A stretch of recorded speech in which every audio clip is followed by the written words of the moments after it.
You're sitting somewhere familiar. Maybe it's a chair you've sat in 1,000 times. Maybe it's the same room, same walls, same view from the window you've looked at for years. But something feels off. Not wrong, not broken, just off. Like a song you've heard your whole life suddenly sounds different. The melody is the same, the words haven't changed, but you're hearing something in it now that you never heard before, and you can't unhear it. You didn't plan for this moment. You weren't chasing some spiritual awakening. You weren't reading a book that changed your life. You were just sitting there doing something ordinary, maybe making tea, maybe staring at your phone, and then this quiet, almost invisible feeling crept in.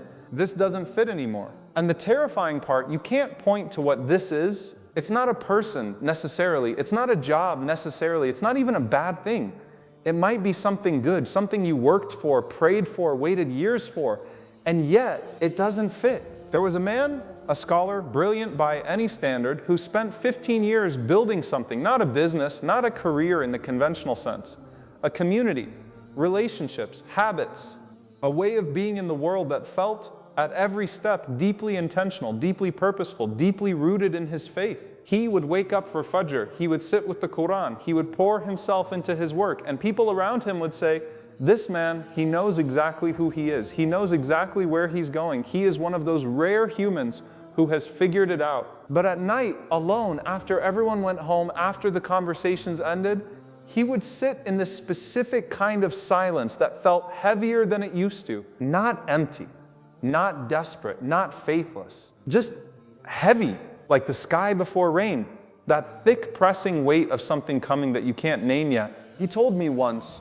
not dramatically, not with tears, just in this very matter-of-fact, almost confused tone. He said, I don't know why, but lately when I sit in the spaces that used to feel most like home to me, I feel like a guest in the spaces that used to feel like home. I want you to sit with that for a second, because I genuinely think that if you are watching this, if this found you today, of all the things you could be doing, there is a good chance you know exactly what that feels like. And I want to tell you something before we go any further, before we build any framework around this, before we bring in any scholarship, before we contextualize this inside any theological structure. What you are feeling is not a sign that you have lost your way. It actually might be the most precise sign that you are finally truly being moved forward.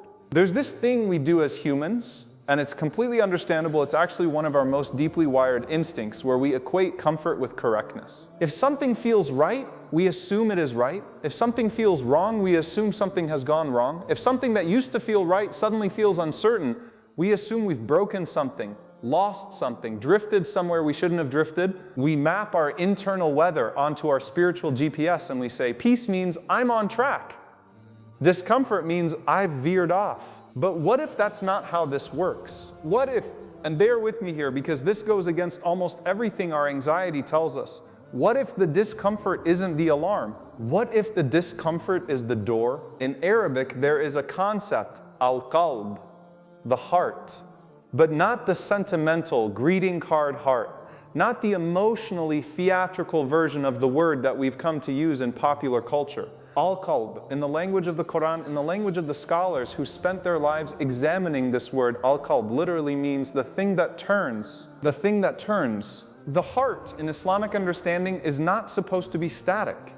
It is not supposed to be a fixed point that you arrive at and then stay in forever, like planting a flag on a mountaintop and saying, I'm done, I have arrived, this is where I live now. The heart is supposed to turn. And that turning, sometimes it feels like growth, sometimes it feels like grief, sometimes the most disorienting and underrated times, it feels like standing in a room you've loved deeply and realizing that you are somehow quietly outgrowing it. Let me tell you about Ibrahim alayhi salam. Because his story, the one we all know, the one we've heard 100 times, his story starts with a form of this feeling that we almost never talk about. We talk about Ibrahim and the fire. We talk about Ibrahim and his son. We talk about Ibrahim and the Kaaba.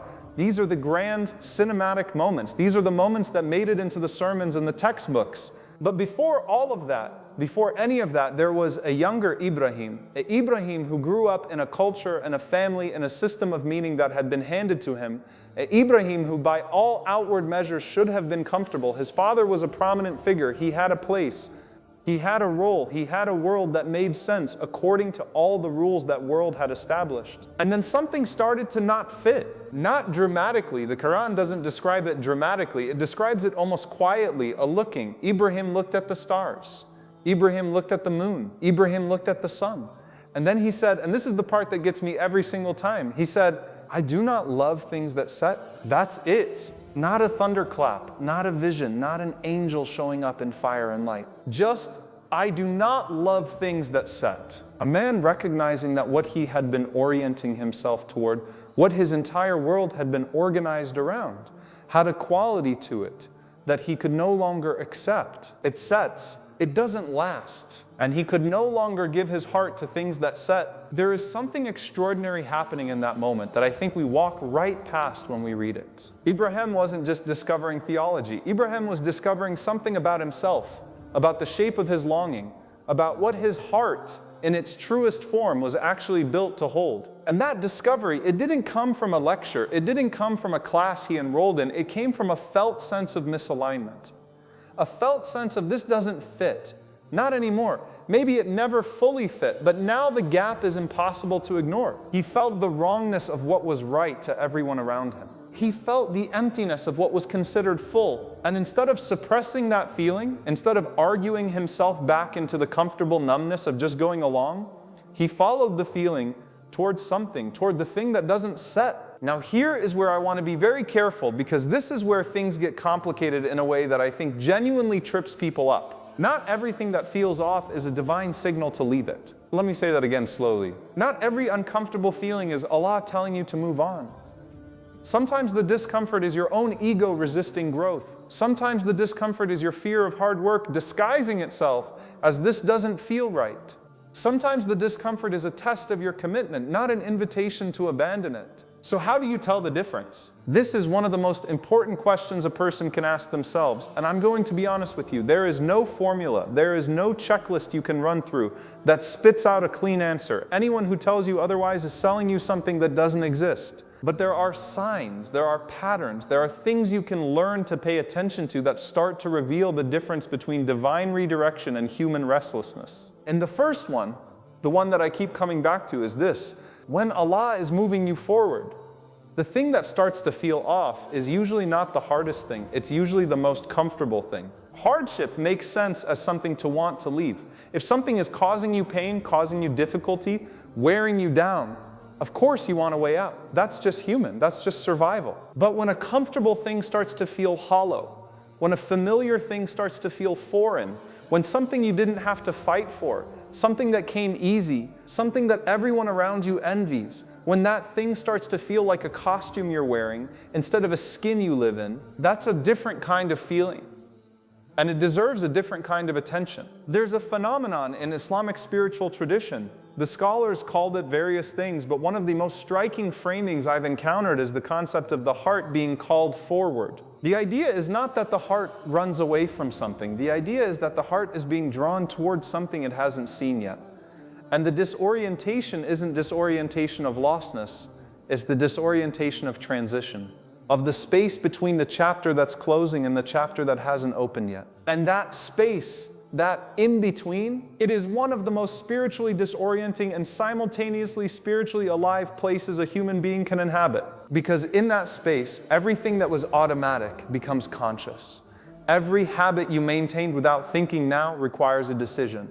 Every identity you held without question now becomes a question. Who am I in this? What do I actually believe? What am I actually doing here? Is this mine? Is this truly mine? Or is this just what I inherited, what I performed, what I maintained because maintenance felt safer than examination? The Prophet, peace be upon him, and I want you to really sit with this, not hear it and move on, but actually sit with it.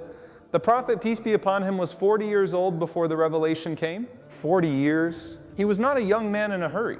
He was not a teenager burning with ambition. He was a man who had lived, who had loved, who had buried people he loved, who had built a reputation, a life, a way of being in his community that was by all accounts deeply honorable and deeply grounded. And yet, and the scholars note this with great precision, in the years before the revelation, the Prophet, peace be upon him, began withdrawing, began going to Hira, began sitting in silence, began doing something that the people around him, the people who loved him, the people who knew him best, found strange. He was retreating from the familiar, not because he had become faithless, not because he had become confused in the conventional sense, but because something in him was being prepared. Something in him was being emptied, not of its goodness, not of its substance, but of its attachment to the forms that goodness had always taken. He was being made ready, and the readiness felt like solitude, felt like withdrawal, felt like a man quietly becoming a stranger to the patterns that had always defined him. I think about the people who came to the Prophet, peace be upon him, the early Muslims, the companions, radiyallahu anhum, and I think about what they gave up. Not just the grand things, not just the wealth and the status and the tribal belonging that we always mention. I mean the small things, the invisible things. The way Ramadan used to smell when they were children in homes that didn't know Islam. The texture of a family gathering that no longer made sense after conversion. The language of identity, the way you described yourself to people that had to be dismantled and rebuilt from the foundation. The comfort of being understood. When you are genuinely moved forward, you often lose the comfort of being understood by the people who knew the previous version of you. And that is its own specific kind of grief. I want to talk about Bilal. May Allah be pleased with him. Because Bilal's story is one of the most discussed in Islamic history, and we almost always start it in the wrong place. We start it with the torture. We start it with Umayyah ibn Khalaf and the burning desert sand and Ahad, Ahad, Ahad, which is extraordinary, which is one of the most extraordinary moments of human spiritual resistance ever recorded. But before that, before all of that, Bilal was enslaved. Bilal had no power over his circumstances. Bilal's life was defined from the outside by constraint, by limitation, by a system that told him what he was and what he would always be. And yet something moved in him before Umayyah ever put rocks on his chest. Something, some recognition, some pull, some impossible to name but impossible to ignore sense drew him toward the truth when he heard it. He heard it and he recognized it, not because his life had been easy, not because his circumstances were convenient for conversion, not because it made practical sense. He recognized it because there is something in the human being, something in the Fitra, the innate nature, that knows its own direction, even when every external sign is pointing the wrong way. Even when everything around you says, stay, settle, this is what your life is. This is the shape your life takes. Something in you knows, Fitra. I keep coming back to this word. In the Quran, in the Sunnah, in the scholarly tradition, Fitra is described as the original nature, the factory setting, if you want a contemporary metaphor. The default configuration of the human being before culture and conditioning and fear and ego start layering themselves over it. The Prophet, peace be upon him, said, and this is one of the most astonishing, most cosmically significant things ever said. He said, every child is born upon the Fitra. Every single one. Which means, and think about what this actually means, which means that the truth is not something foreign that you must acquire from outside yourself. It is something native that you must remember inside yourself. It is not installed, it is recovered. And the spiritual journey, the real one, not the performative one, not the one that looks good on the outside. The real spiritual journey is a journey of recovery, of stripping away, of returning to something you always were before the world convinced you that you were something else. And that process, that stripping, that returning, it does not feel like addition. It feels like loss, even when it is the most profound gain. You know what it feels like? It feels like cleaning out a room you've lived in for years. And at first, everything you pick up to throw away, it hurts a little. Even the things that are clearly clutter, even the things that clearly need to go. There's a grief to it, a small, almost embarrassing grief, because it was yours. It was familiar. It made up the texture of your life, even if it no longer served it. That's what forward movement sometimes feels like. Not triumphant, not dramatic, not like a movie scene where the music swells and the character finally understands. It feels like standing in the middle of a room that's half empty and half full, not quite sure yet what the new arrangement will look like, holding something in your hands and not knowing whether to put it back or let it go. Let me tell you about a woman I know. And I'll change the details enough to protect her, but the essence is completely true. She was someone who had spent years defining her spiritual life by her productivity within it. Prayer, fasting, charity, community involvement. She was, by any measurement you'd care to use, a deeply practicing Muslim woman. People came to her for advice. She was a pillar in her community. She had found, or so it seemed, a form for her faith that worked, and then her mother died. And in the aftermath of that grief, in the raw, disorienting, nothing works the way it used to space of that grief, she found herself unable to perform the rituals the same way. Not unwilling, unable. The motions that had always carried meaning now felt, she described it this way, hollow, like speaking a language you know fluently, but suddenly can't feel. And she was terrified, because in her framework, the framework she had built, the framework that had served her faithfully for years, this inability meant something had gone wrong. That grief had broken something in her, that she had somehow failed. She came to me in that state, and I remember the conversation clearly. She said, I feel like I've lost my connection to Allah. And I said to her, what if you haven't lost your connection? What if the connection is being rebuilt? What if the form that used to carry it has reached the end of its capacity and something larger is trying to come through? She was quiet for a long time. And then she said something I've thought about many times since. She said, then why does it feel like abandonment? This is the question that breaks people. And it's the question that, answered rightly, rebuilds them. Why does forward movement sometimes feel like abandonment? Why does being drawn closer feel, in the moment, like being left behind? And the answer, the only answer I can offer that feels true, is that it has to do with the difference between the container and the thing the container holds. When Allah moves you forward, genuinely forward, not just restlessly to somewhere different, but actually towards something deeper and more true, the first thing that changes is not your destination. The first thing that changes is your container, the vessel, the form that your relationship with your faith, with your purpose, with yourself has taken. And the dismantling of the old container, even when it's necessary, even when the new one will hold infinitely more, the dismantling feels like loss, feels like something being taken, feels like an ending without a visible beginning. The Quran uses water as an image repeatedly. Water in its many forms. Rain that comes to dead land, rivers, seas. The mercy of Allah described as something that flows, that moves, that finds its way, that does not stay still. And I've always thought there was something important in that, something about the nature of faith that the image of water is trying to tell us. Water doesn't stay still. Still water stagnates. Still water loses its life. The rivers that are alive are rivers that move, that carve through rock, that change their banks over time, that are always, always in motion. What if faith is like that? Not the beliefs. The beliefs are the bedrock, the fixed thing beneath the water.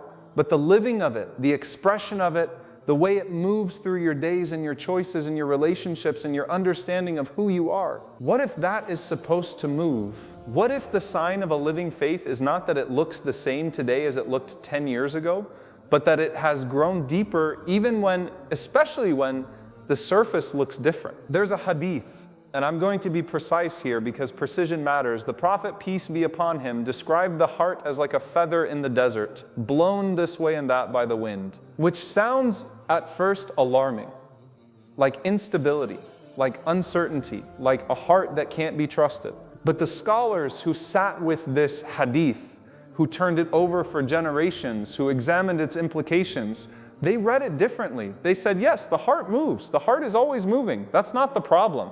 The problem is when we try to force the heart to be still when Allah is trying to move it forward. The problem is not the movement. The problem is the resistance to movement. And the resistance always comes from the same place. Attachment to what was. I want to talk about attachment, not in the pop psychology. Detachment is enlightenment way. I want to talk about attachment in the way that actually matters, in the way that intersects with the real spiritual life of a real person trying to navigate real change. Attachment is not a sin. Attachment is not a weakness. Attachment is, in many of its forms, one of the most beautiful things about being human. Our capacity to love, our capacity to build, our capacity to invest ourselves deeply in people and places and purposes and practices. These are not flaws to be overcome, they are gifts. But attachment has a shadow side. And the shadow side emerges when what we are attached to has fulfilled its purpose, when it has given us what it was given to give us, and we hold on anyway. Not because holding on serves us, not because holding on serves the thing, but because letting go feels like dying. And sometimes it is a kind of dying, a death of the self that was organized around that thing. And every death, even the necessary ones, even the ones that lead to resurrection, every death has its grief. The scholars of the heart, the scholars of tazkiyah, the purification of the soul, They had a concept called uns. It means intimacy, closeness, the feeling of being at home in the presence of Allah. And they noted with almost clinical precision that uns tends to diminish before it deepens. That there is a phase in spiritual growth where the feeling of closeness seems to retreat, where the heart, which had settled comfortably into a certain form of connection, suddenly finds that form no longer sufficient. Not because the connection has been broken, but because the connection is expanding. The capacity of the heart is being enlarged, and the enlargement hurts. It's like a muscle. You know this feeling in the physical body. Growth in the muscle requires tearing. The tearing is not damage, or rather it is damage in service of something, damage that the body then repairs at a higher level of strength, but in the moment you cannot see the repair. In the moment there is only the tear. I want to say something about the people around you during this time. The people who knew the previous version of you. The people who love you and are therefore frightened by your change. Because this is one of the loneliest and most misunderstood aspects of forward movement, and I don't think we talk about it enough. When Allah moves you forward, the people who love you most will sometimes be the ones who push back hardest. Not out of malice, I want to be clear about that, not out of malice. Out of love, actually. Out of the specific kind of love that says, you were good before, you were who I needed you to be before, why are you changing? Why are you making me adjust my picture of you? Why are you becoming someone I have to learn again? And because they love you, their pushback carries weight. Their confusion about your growth becomes your confusion about your growth. Their fear becomes evidence in your most anxious moments that maybe you are wrong, maybe you have drifted, maybe you should come back to the shape they recognized. Ibrahim's father, let's go back to Ibrahim, because this is the part of his story that gets glossed over in the interest of the bigger, more dramatic moments. And I think it is actually the most human part. Ibrahim's father was not just a bystander. He was the source. He was the one who had handed Ibrahim everything he was supposed to believe, everything he was supposed to be, everything he was supposed to orient his life around. And when Ibrahim, in his young and searching and increasingly clear-eyed heart, said, wait, I need to understand this. Help me understand why we worship what we worship. Help me understand what the logic of this is, what the truth of this is. His father said famously, if you don't stop, I will stone you. Get away from me. Not, let me think about what you're saying. Not, this is a good question. Not even, I'm afraid of your question. Just stop, or else. And Ibrahim, this is the part that undoes me. Ibrahim responded with, peace be upon you. I will ask my Lord to forgive you. He didn't fight.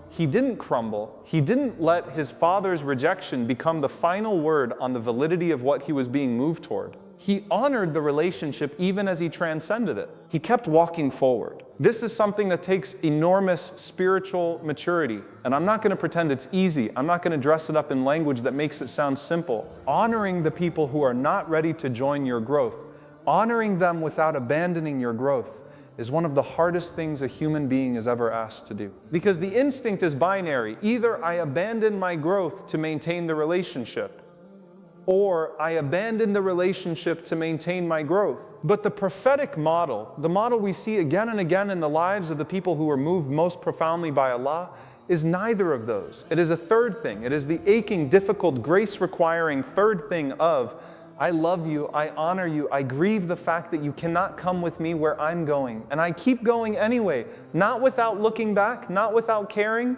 but moving, still moving. Let me shift for a moment, because I want to talk about something practical, something concrete, something that might help you in the midst of this, if you are in the midst of this. How do you actually distinguish between divine movement and human restlessness? And I want to offer you not a formula, but a set of questions. Questions you sit with slowly over time, not questions you answer in an afternoon. The first question is, what is the direction of the discomfort? Meaning, is the feeling pulling you towards something, or just away from something? Restlessness tends to be directional in only one sense. It wants out. It doesn't know what it wants in. It can articulate what it's fleeing. It cannot articulate what it's moving toward. Divine movement is different, even when it's unclear, even when the destination is veiled.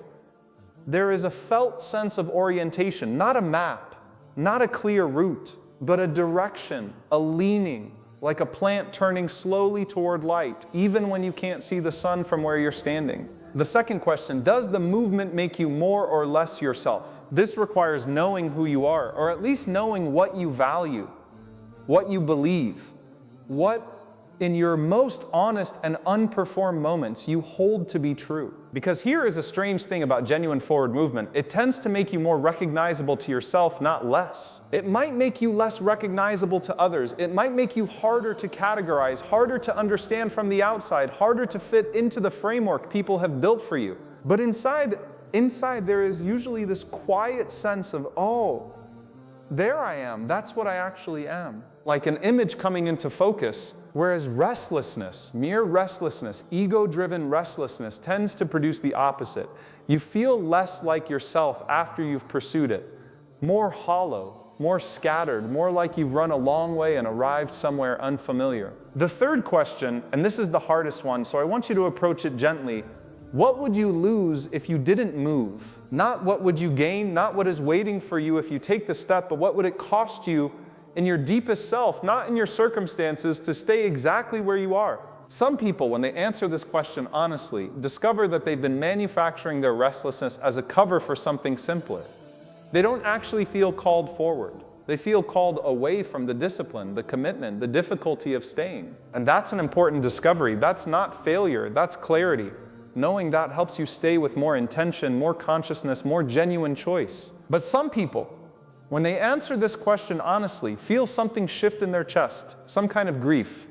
Not for what they're leaving, for what they would betray if they didn't leave, for who they would shrink into if they stayed. And that specific particular grief is a signal worth paying very serious attention to. I want to talk about Musa, alayhi salam, Moses. Because Musa's story is one of the most jarring, most disorienting, most full of forward movement that doesn't look like forward movement from the inside. Consider Musa kills a man, accidentally, but he kills a man, and has to flee everything. Flee Egypt, flee the palace, flee the life that had been built around him, the identity that had been built for him. He ends up in Midian, a stranger, with no tribe, no community, no position, no clarity about what comes next. He sits by a well, just sits. And this is the moment that the Quran narrates with such tenderness, it almost breaks you. He says, Rabbi inni lima anzalta ilayya min khairin fakir. My Lord, I am in need, I am desperately in need of whatever good you send down to me. He's not saying, here is my plan. He's not saying, I understand what's happening. He's not saying, I can see where this is going. He's sitting by a well in the middle of nowhere, having lost everything. And he is saying, purely, desperately, honestly, I need you.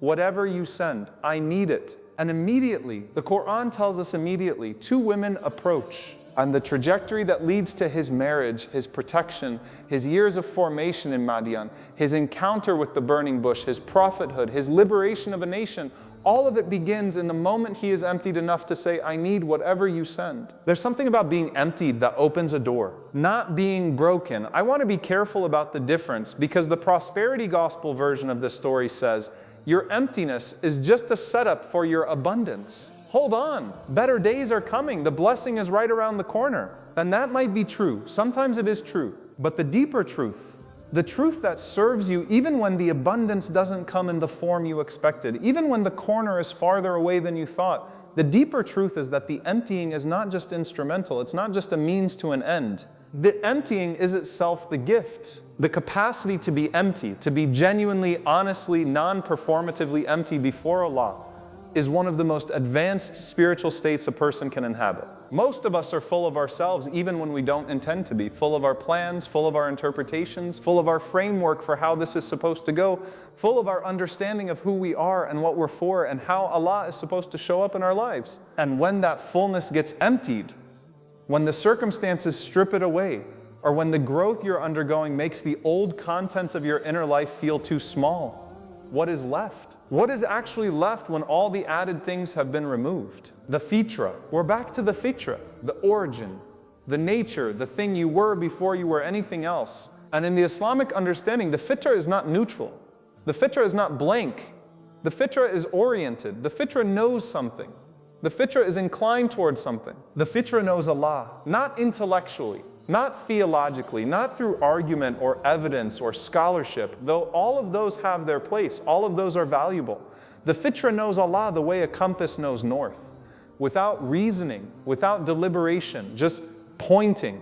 And when all the noise is stripped away, when the comfortable habits and the inherited structures and the identity-making performances are quieted, even temporarily, the Fitra speaks. And what it says is always, in some form, a form of what Musa said by that well, I need you. Whatever you send, I need it. Let me come back to the present moment, to you, to whatever it is you're navigating right now that brought you to this video. Maybe it's a relationship, maybe it's a career, maybe it's a community or a friendship or a practice that once felt essential and now feels like it's losing its grip on your heart. Maybe it's your entire framework, the whole architecture of how you've organized your life and your meaning and your understanding of who you are and what Allah wants from you. Maybe it's not one thing, maybe it's everything, all at once, all shifting, and you don't know where to stand. I want to say something to you. Not a solution, not a 5-step plan, something truer than that. The questioning is not the problem. Hear me clearly on this. In a tradition, in the Islamic tradition that is so deeply rooted in knowledge, in seeking, in asking, in the repeated command of Iqra, read, know, understand, the questioning is not the problem. The questioning that comes from turning away is different from the questioning that comes from turning toward. One is a fleeing, the other is a seeking. And if you are honest with yourself about which one this is, you probably know which one it is. The great scholar Ibn al-Qayyim. And if there is one voice I return to again and again when navigating the inner life, it is he described a concept he called the heart stages of the journey. He was not talking about stages in the clean, linear, Instagram infographic sense. He was talking about the real movement of a real heart through the terrain of a real spiritual life. And one of the stages he described, one that appears in various forms in his work, is what happens when the heart has genuinely begun to taste something of Allah's presence, something of the haqiqah, the deep reality of the faith, and then finds that the forms that once satisfied it no longer satisfy. He said, and I'm rendering the spirit of this rather than a precise translation, he said that this is one of the most crucial moments in a person's spiritual development. Because in this moment, one of two things happens. Either the person panics, mistakes the expansion of the appetite of the heart for a disease of the heart, tries to force themselves back into the old forms, clamps down on the questioning, gets rigid where they should get open, and in doing so stunts their growth in a way that can take years to undo. Or the other thing, the person leans in, gets quiet, stays honest, admits the discomfort without dramatizing it, admits the uncertainty without surrendering to it, keeps their obligations, keeps their practices, not because the practices feel the way they used to, but because the commitment to Allah doesn't require the feeling to stay constant, and trusts actively, consciously, with full knowledge that trust is a choice and not a feeling.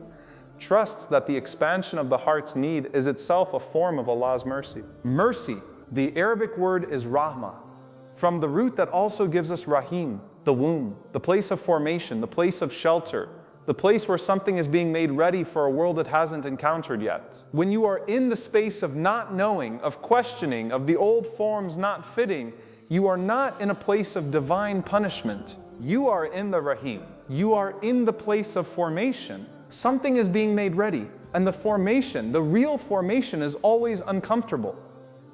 Because comfort is the enemy of change, and the rahim, the womb, is not comfortable. It is warm, it is protected, but it is also completely dark, and the person inside it cannot see what's happening, cannot understand the process, cannot communicate what they're experiencing to the world outside, and cannot know what the emergence will look like. But it is formation, not abandonment. I want to address something directly, because I know some of you are holding a fear that I haven't named yet, and I think naming it matters. The fear is this: what if the questioning doesn't stop? What if it goes further than I intended? What if asking why things feel different leads me somewhere I don't want to go? This is a real fear, and it's worth taking seriously. Not dismissing, not mocking, because the path of questioning is a path, and paths have destinations. And not every path leads to where you hope to arrive. But here is what I've observed, not just theoretically, but in years of sitting with people in their most difficult moments of spiritual navigation. The people who lose their faith, the people who exit the tradition entirely, they rarely do so because they questioned. They do so because they question without companionship, without someone to sit with them in the discomfort, without a community that could hold the tension without either dismissing it or catastrophizing it, without access to the vast, rich, intellectually serious tradition that has held every question they're asking and more. The tradition is not afraid of your questions. The tradition has been arguing with every question you have for 1400 years. The tradition has scholars who have sat with the deepest doubts, doubts that would make yours look mild, and who have written hundreds of pages, multiple volumes, entire lives devoted to sitting honestly with the hardest questions. The problem is not the questions. The problem is thinking the questions make you alone. The problem is assuming that because your immediate community can't hold the question, no one can.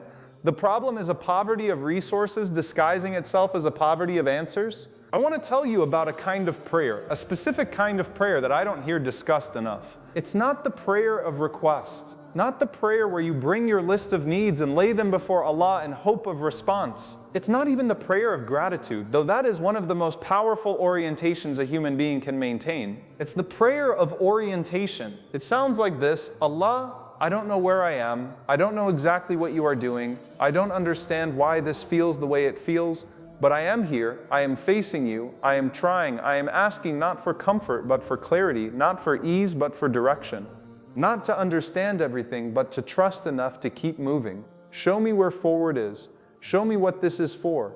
And if I can't see it yet, hold me steady while I wait. This is not a weak prayer. This is not a prayer of giving up. This is one of the most courageous prayers a human being can make, because it gives up the pretense of having it together. It gives up the performance of certainty. It gives up the ego's insistence that disorientation is unacceptable. And it stands fully human, fully honest, fully present before the one who made you and says, I'm here, I'm turning toward you, move me where I need to go. Tawakkul, trust, reliance, the word we translate as trust in Allah, tawakkul, but which in the Arabic carries so much more than the English word manages to hold. Tawakkul is not passivity. This is one of the most damaging misconceptions in the contemporary understanding of this concept. People hear tawakkul and they think, let go, surrender, stop trying, leave it to Allah. And that's not wrong, exactly, but it is drastically incomplete. Tawakkul is the active, engaged, conscious, doing your part and then releasing the outcome orientation of the heart. It is the person who ties their camel, does what they need to do, takes every step that is theirs to take, and then releases their grip on the result. In the context of forward movement, in the context of this specific kind of disorientation we've been talking about, tawakkul looks like this. Do the work of discernment. Ask the hard questions. Sit with the discomfort honestly. Seek counsel from the people who deserve to be trusted with your soul's most vulnerable questions. Maintain your relationship with Allah even when it doesn't feel the way you remember it feeling. Keep your obligations. Stay connected to the tradition. And then, this is the tawakkul part, release the timeline, release the expectation of how it's supposed to look, release the demand that the clarity come when you need it and in the form you expect, and trust with everything you have, actively, consciously, as a choice renewed every single day.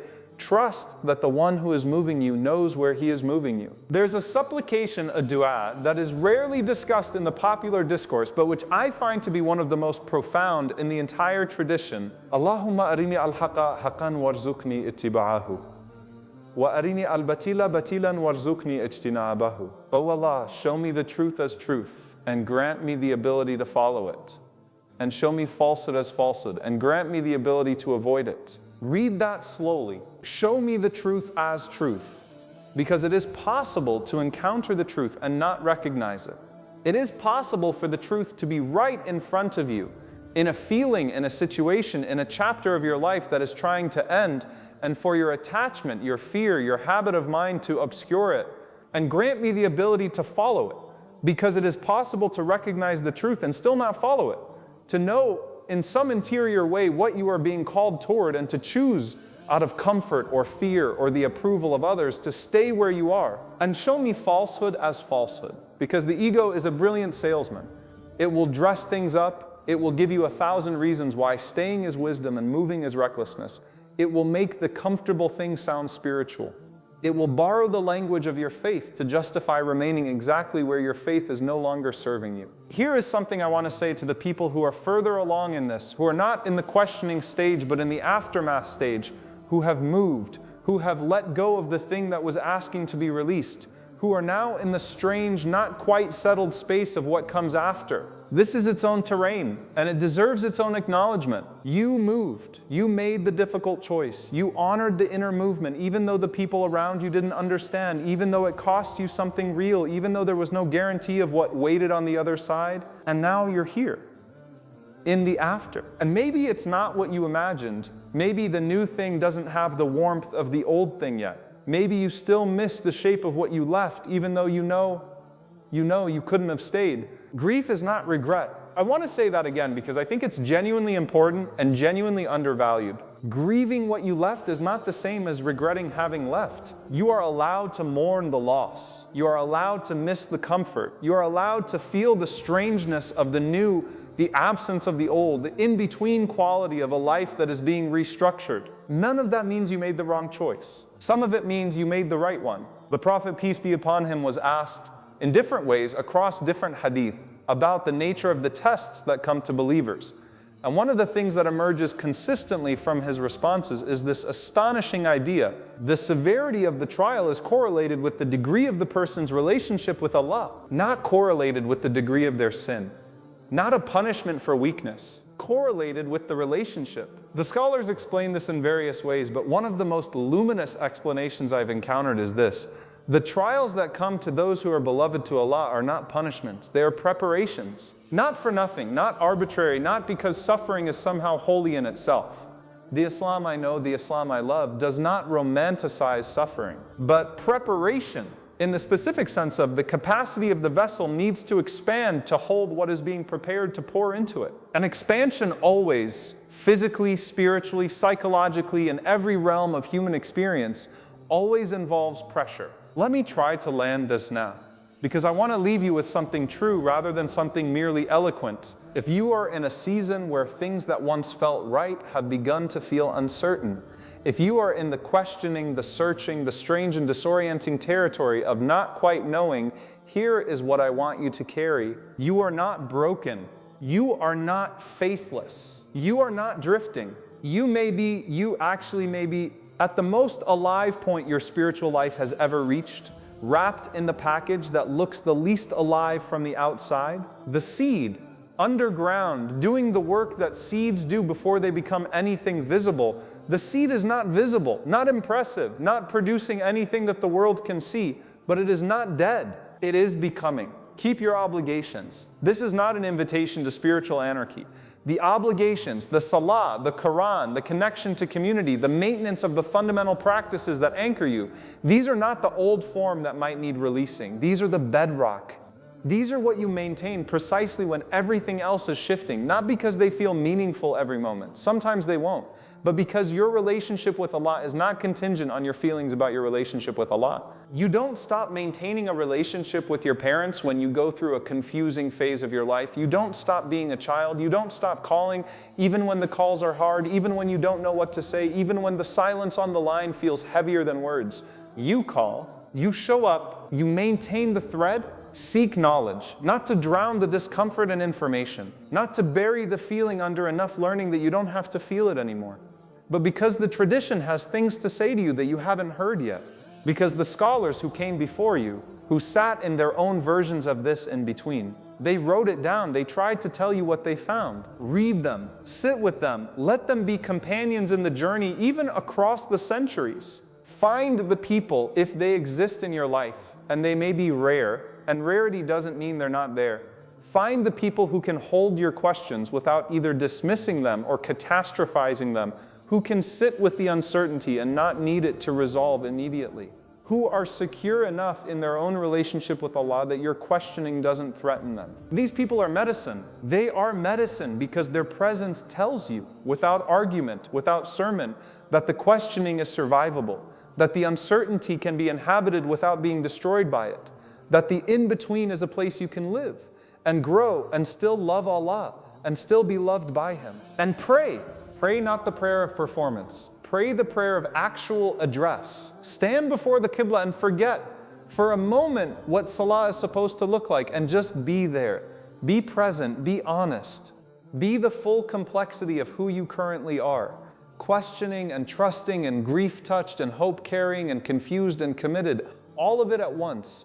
And bring all of it to Allah. Because He is not waiting for the polished version of you. He is not waiting for the version of you that has resolved all the discomfort and has clean, confident, Instagram-worthy answers to every question. He made the complicated version. He knows the complicated version.